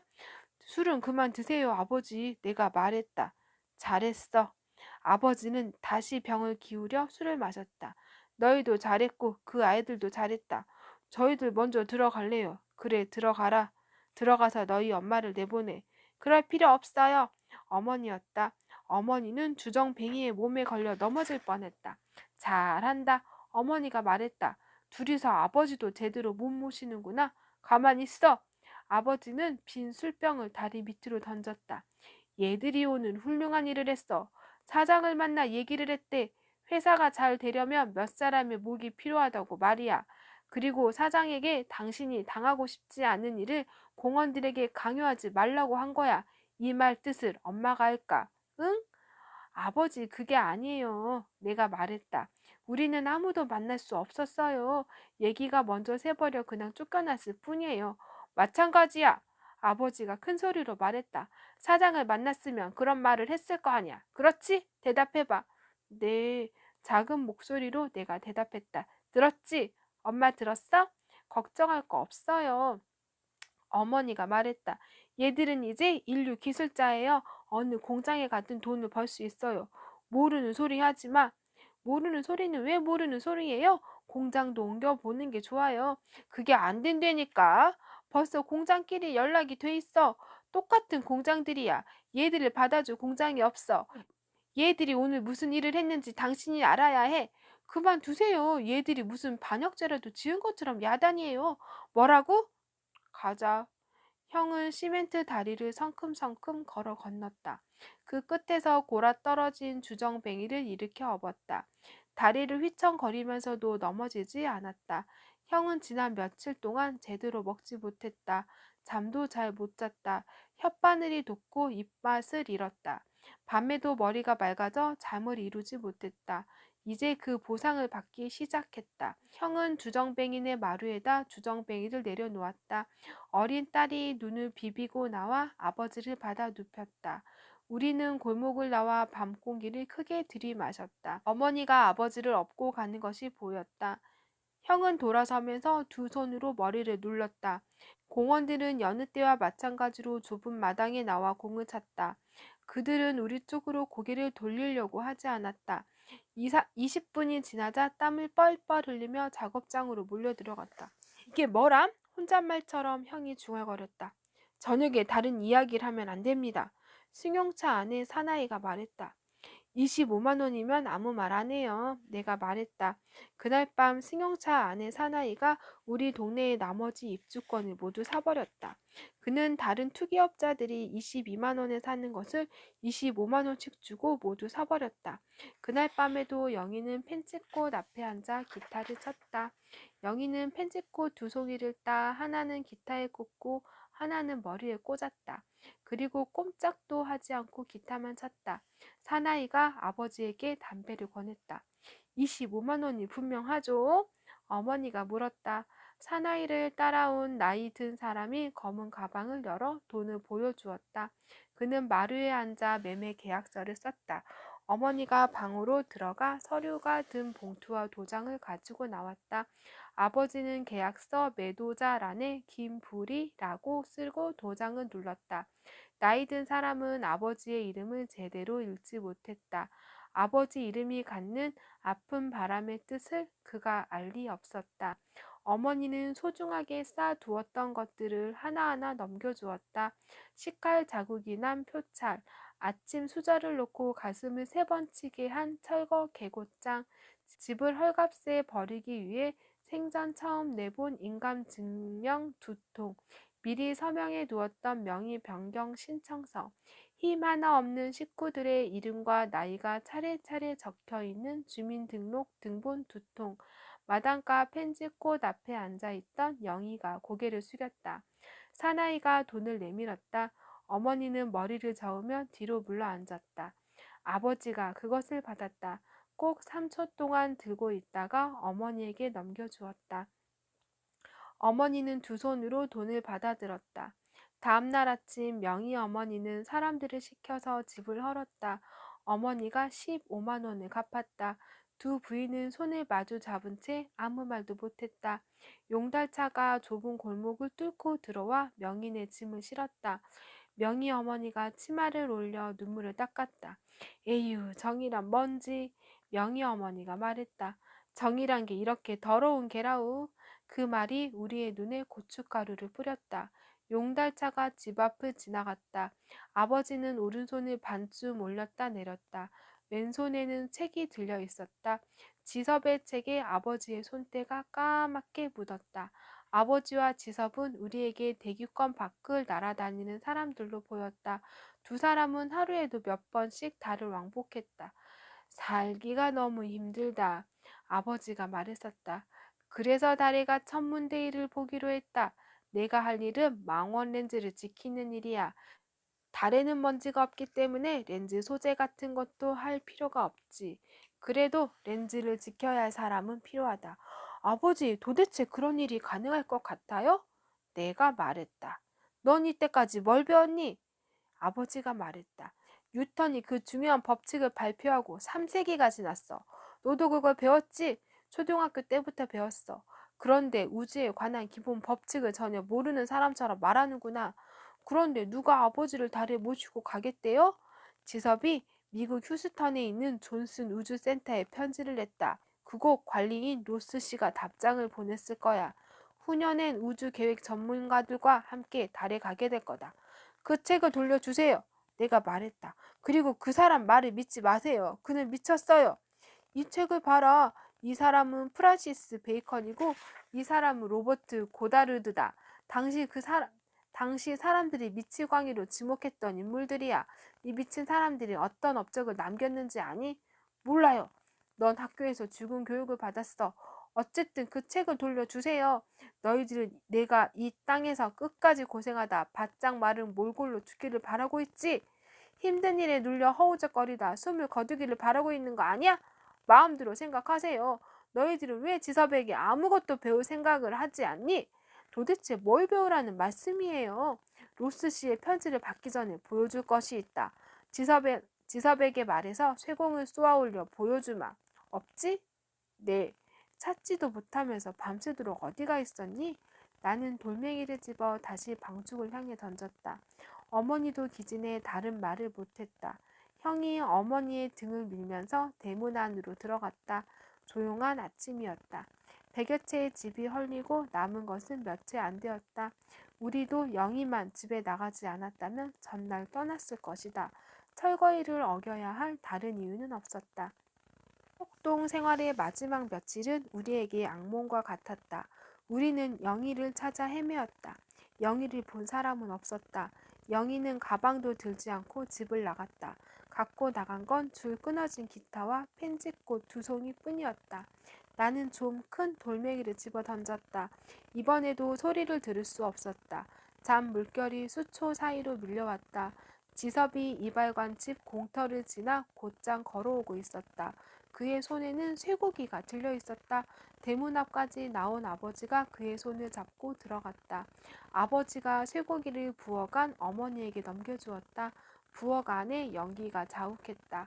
형이 안쪽 아궁이 앞에 엎드려 불을 피우고 있었다. 형은 눈물을 씻으면서 일어나 아궁이에 나무를 넣었다. 어머니는 밖으로 나와 눈물을 씻었다. 우리는 며칠 동안 명인의 집에서 나온 나무를 쪼개 떼었다. 형은 명인의 안방 문설주를 쪼개 아궁이에 넣고 나왔다. 형의 몸에서 연기 냄새가 났다. 아버지가 바른 기침을 했다. 아버지와 지섭은 아무 말도 하지 않았다. 지섭은 아버지에게 빌려준 책을 읽었다. 아버지는 그가 감옥살이를 했다고 말했었다. 아버지에 의하면 그는 잘못한 것도 없이 감옥에 갔었다. 그는 마루에 걸터 앉아 책을 읽었다. 형과 나는 시멘트 담 앞에 서서 밖을 내다보았다. 집들이 다 헐려 곧바로 동사무소가 보였다. 그 너머로 밝고 깨끗한 주택가가 보였다. 그 바른 쪽은 슈퍼마켓이 있는 큰 길이다. 영희가 한때 일한 빵집이 보였다. 형과 내가 유리창 밖에서 본 영희는 정말 예뻤다. 아무도 영희가 난쟁이의 딸이라는 것을 믿으려고 하지 않았다. 우리는 끝내 영희를 찾지 못했다. 부엌에서 고기 꾹 끓는 냄새가 났다. 고기 굽는 냄새도 났다. 어머니가 상을 내려 행주질을 했다. 동사무소 앞에 사람들이 서 있었다. 쇠망치를 든 사람들이었다. 그들이 헐어버린 집들 공터를 가로질러 우리 집을 향해 오고 있었다. 내가 대문을 잠갔다. 어머니가 밥상을 차렸다. 형이 상을 들여다 마루에 놓았다. 형은 나를 걱정했다. 괜한 걱정이었다. 그들이 쇠망치로 머리를 내리친다고 해도 나는 가만히 있었을 것이다. 아버지가 먼저 수저를 들었다. 그 옆 자리에서 지섭이 수저를 들었다. 어머니는 마루 끝에 앉아 국을 마셨다. 형과 나는 밥을 국에 말았다. 대문을 두드리는 소리가 들렸다. 우리는 꼼짝도 하지 않고 식사를 했다. 영희가 이 시간에 어디서 어떤 식탁을 대하고 있을지 우리는 알 수 없었다. 우리의 밥상에 우리 선조들 때부터 묵혀 흘려보낸 시간들이 올라앉았다. 그것을 잡아 칼날로 눌렀다면 피와 눈물 그리고 힘없는 웃음소리와 받은 기침소리가 그 마디마디에서 흘러 떨어졌을 것이다. 대문을 두드리던 사람들이 집을 싸고 돌았다. 그들이 우리의 시멘트 답을 쳐 부수었다. 먼저 구멍이 뚫리더니 담은 내려앉았다. 먼지가 올랐다.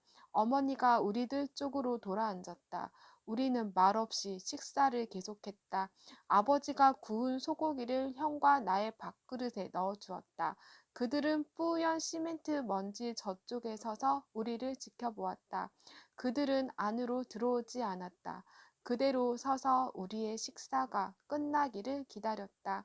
어머니가 부엌으로 들어가 숭늉을 떠왔다. 아버지와 지섭이 숭늉을 마셨다. 숭늉을 다 마시자 어머니가 밥상을 들었다. 내가 먼저 내려가 잠갔던 대문을 열었다. 어머니는 밥상을 들고 밖으로 나갔다. 형이 이불과 옷가지를 싼 보따리를 메고 뒤따라 나갔다. 쇠망치를 든 사람들은 무너진 담 저쪽에서 말없이 지켜보고 있었다. 우리는 어머니가 싸놓은 짐을 하나하나 밖으로 끌어냈다. 어머니가 부엌으로 들어가 조리, 식칼, 도마, 들을 들고 나왔다. 마지막으로 아버지가 나왔다. 아버지는 아버지의 공구들이 들어있는 부대를 메고 나왔다. 쇠망치를 든 사람들 앞에 쇠망치 대신 종이와 볼펜을 든 사나이가 서 있었다. 그가 아버지를 보았다. 아버지가 바른 손을 들어 집을 가리키고 돌아섰다. 쇠망치를 든 사람들이 집을 쳐부수기 시작했다. 한꺼번에 달라붙어 집을 쳐부수었다. 어머니는 돌아앉아 무너지는 소리만 들었다. 북쪽 벽을 치자 지붕이 내려앉았다. 지붕이 내려앉을 때 먼지가 올랐다. 뒤로 물러섰던 사람들이 나머지 벽에 달라붙었다. 아주 쉽게 끝났다. 그들은 쇠망치를 놓고 땀을 씻었다. 사나이가 종이에 무엇인가를 써 넣었다. 지섭이 들고 있던 책을 아버지에게 주었다. 그는 사나이를 향해 걸어갔다. 방금 무슨 일을 하셨습니까? 지섭이 물었다. 사나이는 몇 초 후에야 지섭의 말을 알아들었다. 그가 말했다. 30일까지 철거를 하게 돼 있었죠. 시한이 지났어요. 행정대집행법에 따라 철거 작업을 했습니다. 더 이상 할 이야기도 없습니다. 사나이가 돌아서려고 했다. 지섭이 재빨리 말했다. 지금 선생이 무슨 일을 지휘했는지 아십니까? 편의상 500년이라고 하겠습니다. 1000년도 더 될 수 있지만 방금 선생은 500년이 걸려 지은 집을 헐어버렸습니다. 5년이 아니라 500년입니다. 그 500년이란 게 도대체 뭡니까? 사나이가 물었다. 모르시겠어요? 지섭이 되물었다. 그만 비켜요. 당신이 덫을 놓았습니다. 당신이 아니라면 당신 상부에서 100여 세대 이상이 여기다 생활터전을 잡은 것을 몰랐어요? 덫을 놓은 게 아닙니까? 가서 말해요. 내가 치더라고. 설마 하고 서있던 사나이는 고개도 돌리지 못했다. 지섭의 주먹이 사나이의 안면에 정통으로 들어갔다. 사나이는 두 손으로 얼굴을 감싸며 상체를 수그렸다. 두 손 사이로 피가 흘렀다. 수그린 사나이를 지섭이 또 쳤다. 사나이는 앞으로 푹 쓰러졌다. 우리가 말릴 사이도 없었다. 쇠망치를 든 사람들도 마찬가지였다. 그들은 뒤늦게 몰려와 지섭에게 달려들었다. 여러 사람이 한꺼번에 치고 받고 밟았다. 형과 내가 나설 차례였다. 그런데 아버지가 우리의 팔을 잡아 끌었다. 놔둬라. 아버지가 말했다. 아는 사람이 말하게 해라. 형과 나는 아버지에게 팔을 잡힌 채 보았다. 일은 간단히 끝났다. 사나이는 일어나고 지섭은 땅에 죽은 듯 쓰러져 있었다. 사람들이 지섭을 일으켜 세웠다. 어머니가 갑자기 몸을 떨면서 울었다. 지섭의 얼굴은 피에 젖었다. 피는 머리에서 얼굴로 흘러내렸다. 그들이 지섭을 끌고 갔다. 그들은 올 때처럼 곧바로 공터를 가로질러 갔다. 동사무소를 지나 큰 길 쪽으로 나가는 것이 보였다. 아버지가 돌아서더니 들고 있던 책을 형에게 주었다. 아버지가 그들을 향해 걸어갔다. 아버지의 작은 그림자가 아버지를 따라갔다. 나는 더 이상 견딜 수가 없었다. 잠이 나를 눌러왔다. 나는 부서진 대문 한 짝을 끌어내 그 위에 엎드렸다. 햇살을 등에 느끼며 나는 서서히 잠에 빠져들었다. 우리 식구와 지섭을 제외하고 세계는 모두 이상했다. 아니다. 아버지와 지섭이 마저 좀 이상했다. 나는 햇살 속에서 꿈을 꾸었다. 영희가 펜지꽃 두 송이를 공장 폐수 속에 던져 놓고 있었다. 3. 거실에 걸려있던 부엉이가 4번을 울었다. 이렇게 긴 밤을 새워보기는 처음이다. 한밤에 비하면 지금까지의 나의 17회는 얼마나 긴 것인가. 그러나 큰오빠가 셈해본 우리 선조 대대로의 세월에 비하면 17은 아무것도 아니다. 선조 대대로의 세월도 마찬가지다. 아버지는 달에 가서 천문대의 일을 보게 될 것이라고 말했었다. 달에서는 머리카락 좌도 선명하게 볼 수 있다. 지섭의 책에 의하면 머리카락 좌의 성우는 50억 광년 저쪽에 있다. 50억 광년에 나의 17회를 대보일 수는 없다. 1000년이라고 해야 모레 몇 알이 될지 모른다. 50억 광년이라면 나에게는 영원하다. 나는 영원을 어떻게 느낄 수 없다. 영원이 죽음과 어떤 관련이 있다면 나는 죽음을 통해 그것을 조금 이해할 수 있을지 모른다. 내가 죽음을 생각할 때 떠오르는 장면이 있다. 사막으로 이어지는 지평선이다. 어둘녘에 모래 섞인 바람이 분다. 선 하나로 표시될 그 지평 끝에 내가 알몸으로 서 있다. 다리를 약간 벌리고 팔을 안으로 끌어들였다. 머리도 반쯤 숙여 나의 머리카락이 나의 가슴을 덮었다. 눈을 감고 열을 세면 나의 모습은 사라지고 없다. 바람 부는 회색의 지평선만 남는다. 이것이 내가 아는 죽음이다. 이러한 죽음이 영원과 무관할 리가 없다. 우리의 생활은 회색이다. 집을 나온 다음에야 나는 밖에서 우리의 집을 들여다볼 수 있었다. 회색에 감싸인 집과 식구들은 축소된 모습을 나에게 드러냈다. 식구들은 이마를 맞댄 채 식사하고 이마를 맞대고 이야기했다. 작은 목소리라 나는 알아들을 수 없었다. 아버지의 실제 모습보다도 작게 축소된 어머니가 부엌으로 들어가다 말고 하늘을 쳐다보았다. 하늘까지 회색이다. 나는 나 자신의 독립을 꿈꾸고 집을 뛰쳐나온 것이 아니다. 집을 나온다고 내가 자유로워질 수는 없었다. 밖에서 나는 우리 집을 들여다볼 수 있었다. 끔찍했다. 두 오빠와 마찬가지로 나도 학교를 그만두었다. 그 직전에 읽은 부득본에 다음과 같은 것이 있었다. 물, 물, 어디를 보나 물뿐. 그러나 한 방울도 마실 수 없다. 배를 잃은 늙은 수두가 바다에 떠 있었다. 물 가운데서 그는 목말라 했다. 밖에서 회색에 쌓인 축소된 집과 축소된 식구들을 들여다보고 늙은 수두를 생각했다. 그와 똑같았다. 나는 침대에서 일어났다. 침대가 흔들렸으나 나는 걱정하지 않았다. 그는 깊은 잠에 빠져 있었다. 나는 만약을 위해 한 번 더 약병의 뚜껑을 열고 수건을 대어 흔들었다. 그 수건으로 그의 입과 코를 가볍게 누르고 속으로 열을 세웠다. 처음 일이 떠올랐다. 그는 나이 든 사람이 매매 계약서를 쓰는 동안 내 옆에 서 있었다. 아버지가 이름을 쓰고 도장을 누를 때도 내 옆에 서 있었다. 철거 개고장이 나온 날 내가 동사무소 앞으로 달려갔을 때부터 그는 나를 보았다. 어머니가 소중하게 쌓아두었던 것들을 내놓을 때 그는 내 옆을 떠났다. 돌아서면서 그는 바른 손을 내려 나의 가슴 쪽을 살짝 건드렸다. 어머니가 두 손으로 돈을 받아들고 있었다. 내가 나오는 것을 아무도 못 보았다. 나는 울음이 나오려는 것을 억지로 참았다. 나는 방죽과 골목길을 빠져 동사무소 앞으로 갔다. 낮에 그렇게 붐비던 사람들이 하나도 없었다. 나는 승용차 앞에 서서 그를 기다렸다. 그는 그의 사람들에게 둘러싸여 큰 소리로 이야기하며 내려왔다. 나를 보자 우뚝 섰다. 나이 든 사람이 검은 가방을 넘겨주었다. 그는 사람들을 돌려보내고 나를 향해 걸어왔다. 나를 기다렸나? 그가 물었다.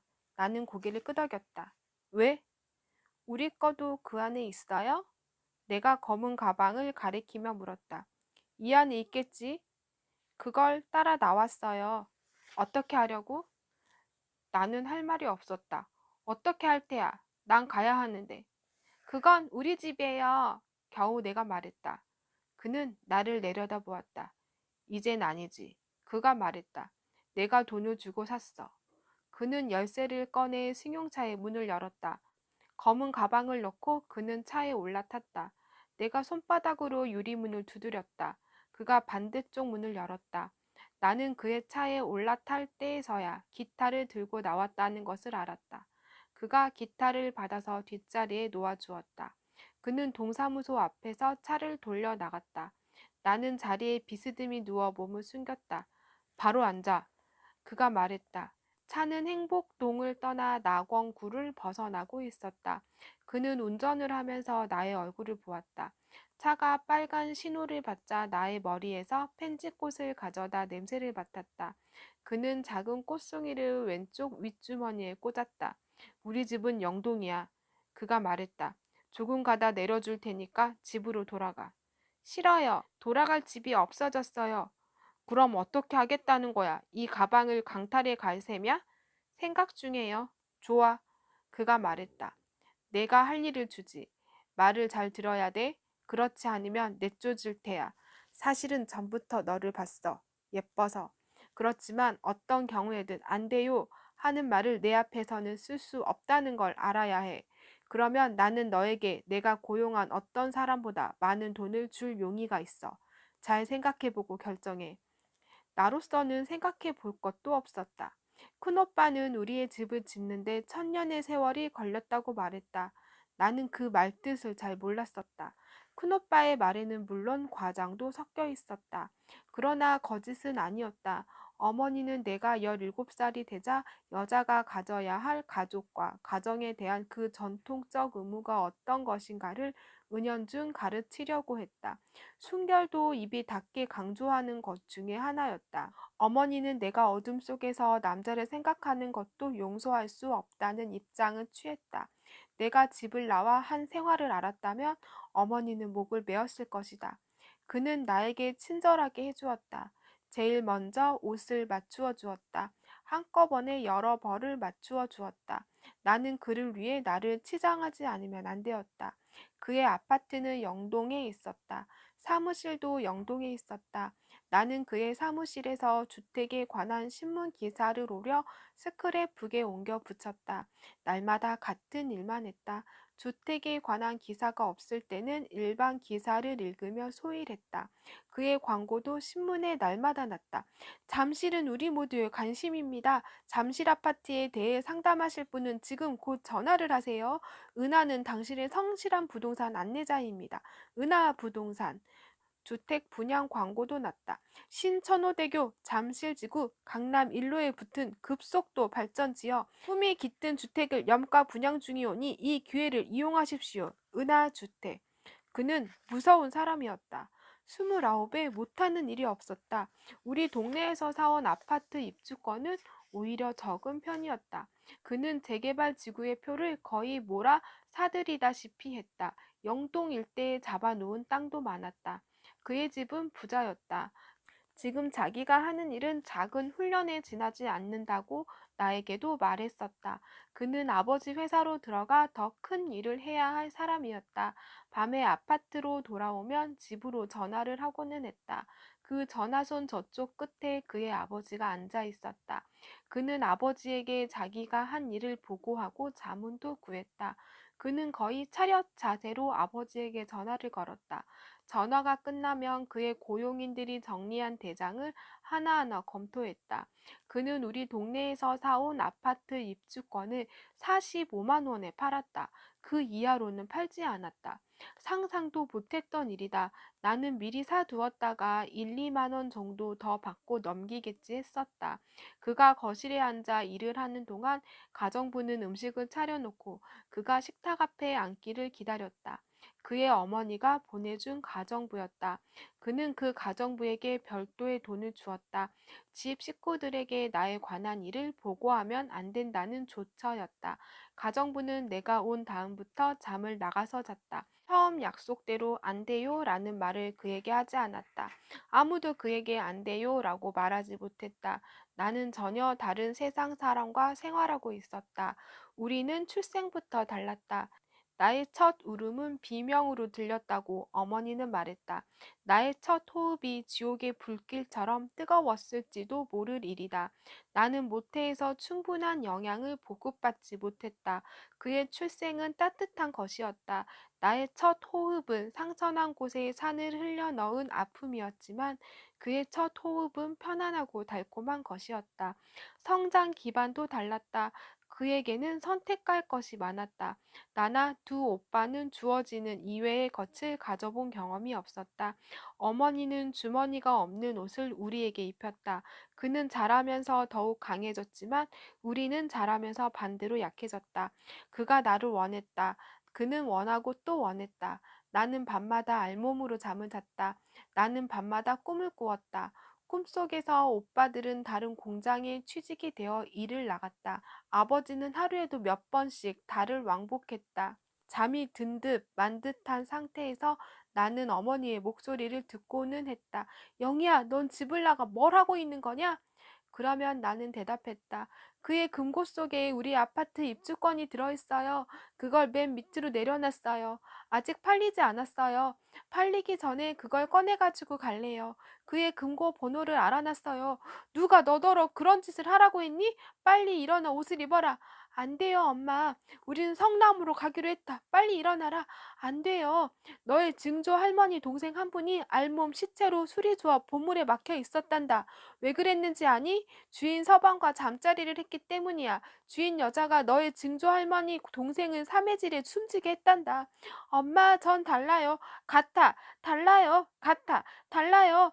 넌 이제 그것 때문에 망한다. 어린 게 그것을 좋아해. 그래요. 전 좋아해요. 망할 것. 몸부림치다 눈을 떠보면 밤중이었다. 그는 깊은 잠에 빠져 깨어날 줄 몰랐다. 나의 몸에서는 그의 정액 냄새가 났다. 그는 나를 좋아했다. 그는 어린 나를 좋아했다. 그는 완전하게 나를 좋아했다. 그래서 나는 도덕적인 고통에서 벗어날 수 있었다. 나는 그의 금고에서 우리의 것을 꺼냈다. 그의 금고 속에는 돈과 권총과 칼이 함께 들어 있었다. 나는 돈과 칼도 꺼냈다. 나는 달 천문대 밑에 쭈그리고 앉아있는 아버지의 모습을 상상했다. 아버지는 이미 50억 광년 저쪽에 있는 머리카락 좌우 성운을 보았는지 모른다. 50억 광년이라면 나에게는 영원이다. 영원에 대해서 나는 별로 할 말이 없다. 한밤이 나에게는 너무나 길었다. 나는 그의 얼굴에서 수건을 떼고 약병의 뚜껑을 닫았다. 나에게 더없이 고마운 약이었다. 첫날 그 약이 괴로워하는 나의 몸을 마취시켜 잠속으로 몰아 넣었었다. 그래서 나는 그의 처음 표정을 볼 수 없었다. 나는 손가방을 열어 그 안의 것들을 확인했다. 모두 가지런히 넣어져 있었다. 나는 옷을 입었다. 머리가 어지러웠다. 방문을 열고 거실로 나갔다. 그를 돌아보지 않았다. 내가 가지고 가야 할 것은 이제 없었다.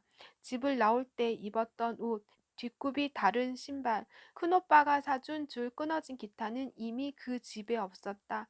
나는 심호흡을 하고 현관문을 열었다. 밖으로 나가 반대로 밀었다. 문은 닫히면서 스스로 잠겼다. 날이 밝으려면 아직 멀었다. 나는 아파트 앞에서 택시를 기다려 탔다. 택시는 불을 켜고 빈 영동 거리를 달렸다. 어지러워 눈을 감았다. 제3 한강교를 건널 때 나는 차를 세웠다. 문을 열고 나가자 시원한 공기가 몽롱한 정신을 일깨워 주었다. 나는 난간을 짚고 이제 희뿌연 빛을 반사하며 흘러가는 강물을 내려다 보았다. 운전기사가 따라 나와 난간에 기대어 섰다. 그 자세로 담배를 피우며 나를 보았다. 날이 밝기 시작했다. 아버지가 누워 나은 한겨울 동안 어머니는 치료장에 나가 일했다. 어머니가 집을 나설 때마다 맞았던 그 새벽의 빛깔을 이제 알았다. 자갈 채지선에서 날카로운 금속성이 들려왔다. 내가 탄 택시는 남산 터널을 빠져 시내를 가로질러 달렸다. 죄인들은 아직 잠자고 있었다. 이 거리에서 구할 자비는 없었다. 나는 낙원구에서 내렸다. 나는 나공구의 거리와 골목을 걸으며 시간을 보냈다. 마지막으로 다방에 들어가 차를 마셨다. 차를 마시면서 아버지의 도장에 찍힌 매매 징서를 꺼내 찢었다. 우리가 어렸을 때 이 일대는 채마밭이었다. 나는 차를 마시고 채마밭 위에 깔아놓은 포장 도로를 따라 걸었다. 이제 더 이상 헤맬 필요가 없었다. 나는 곧장 행복동 동사무소를 향해 갔다. 동사무소는 아침부터 붐볐다. 내가 줄 뒤에 가서 서 있는 것을 건설 개원이 힐끗 보았다.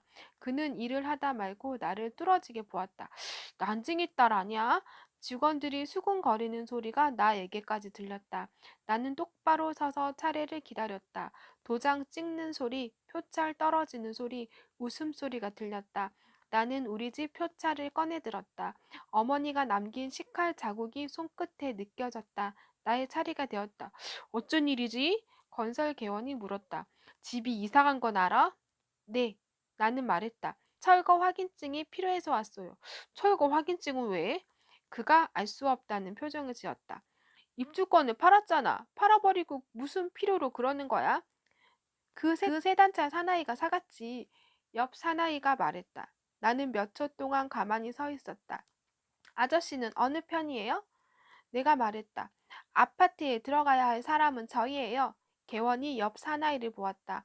그들은 어깨만 들었다 놓았다. 서류를 갖고 있어? 서류는 무슨 서류야? 당사자 입주인데.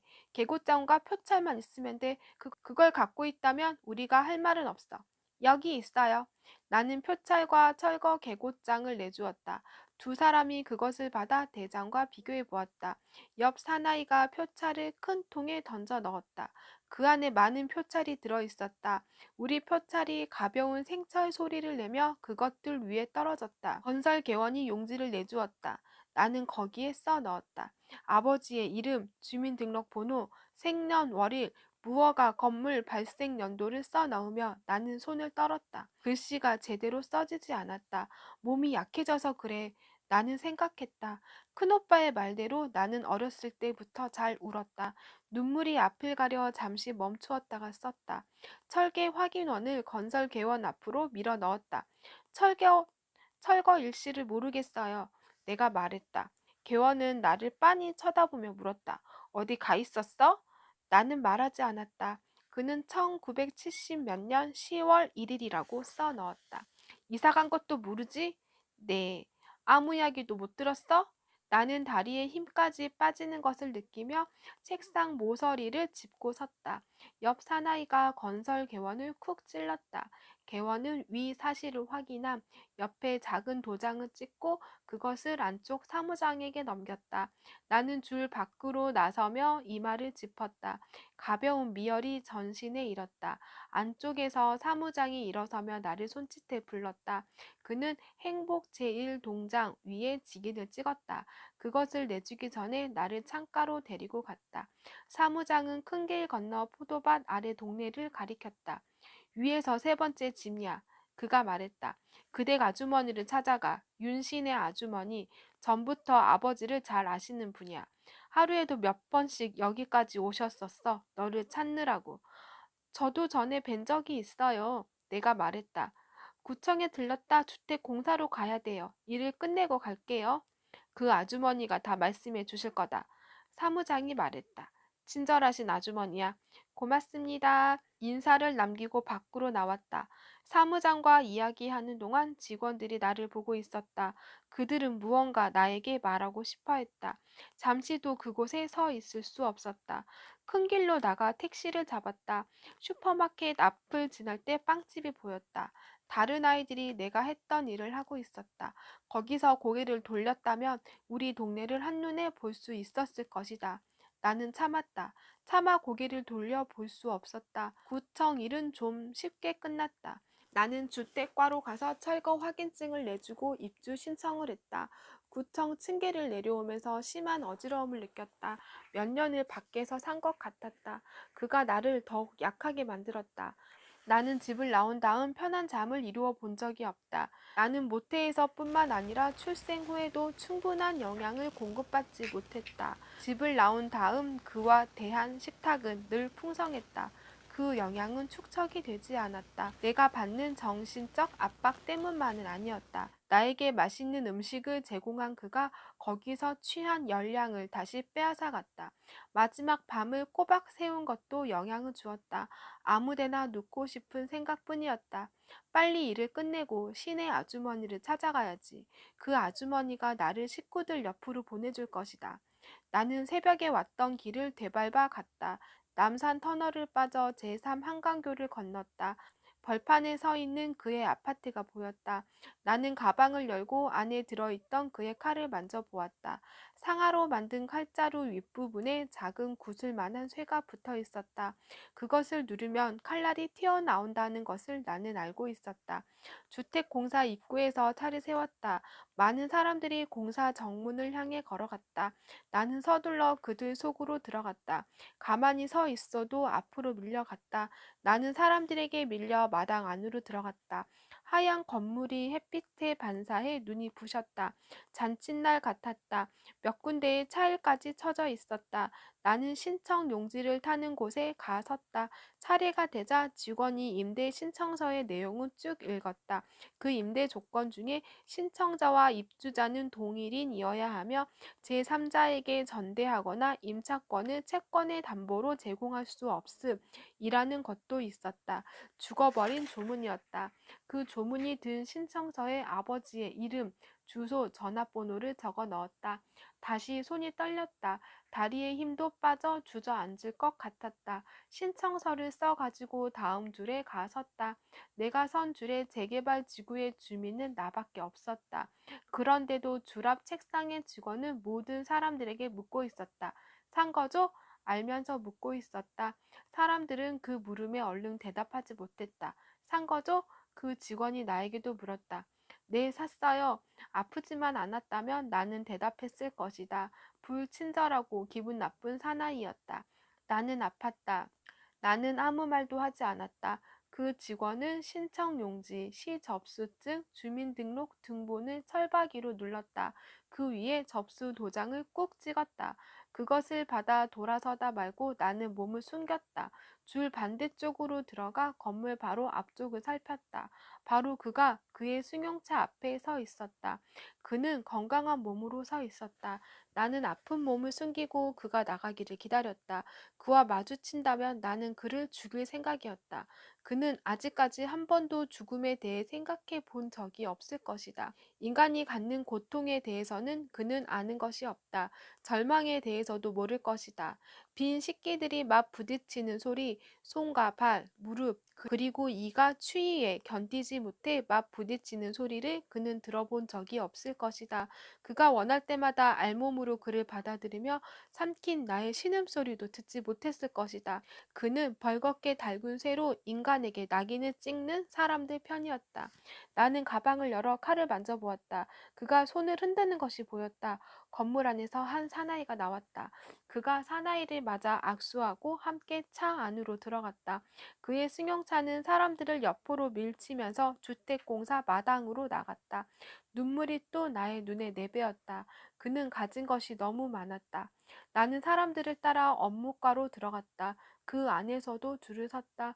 손으로 이마를 짚고 차례를 기다렸다. 어디 아파요? 나의 차례가 되었을 때 직원이 물었다. 괜찮아요. 나는 말하며 들고 있던 것들을 넘겨주었다. 직원은 나의 서류를 확인해 받고 영수증 용지에 신청 번호를 적어주며 격리과에 가서 돈을 내라고 했다. 한 아주머니가 물을 받아다 주었다. 나는 물을 마셨다. 격리과 사람들은 아무것도 묻지 않았다. 그들은 돈 액수를 확인한 다음 영수증에 도장을 찍어 내주었다. 이제 됐어. 내가 말했다. 사람들이 나를 보았다. 그들은 알았을까? 나는 주택공사 건물을 등지고 나왔다. 거리에 쓰러지지 않고 시내 아주머니네 집까지 갔다. 아주머니네 집 초인종을 누르고 우리 동네를 보았다. 우리 집이, 이웃 집들이, 온 동네의 집들이 보이지 않았다. 방죽도 없어지고 벽돌 공장의 굴뚝도 없어지고 언덕길도 없어졌다. 난장이와 난장이의 부인, 난장이의 두 아들, 그리고 난장이의 딸이 살아간 흔적은 거기에 없었다. 넓은 공터만 있었다. 시내 아주머니가 딸의 이름을 큰 소리로 부르며 나와 나의 몸을 부축해 안았다. 안녕하세요 하는 인사도 제대로 못했다.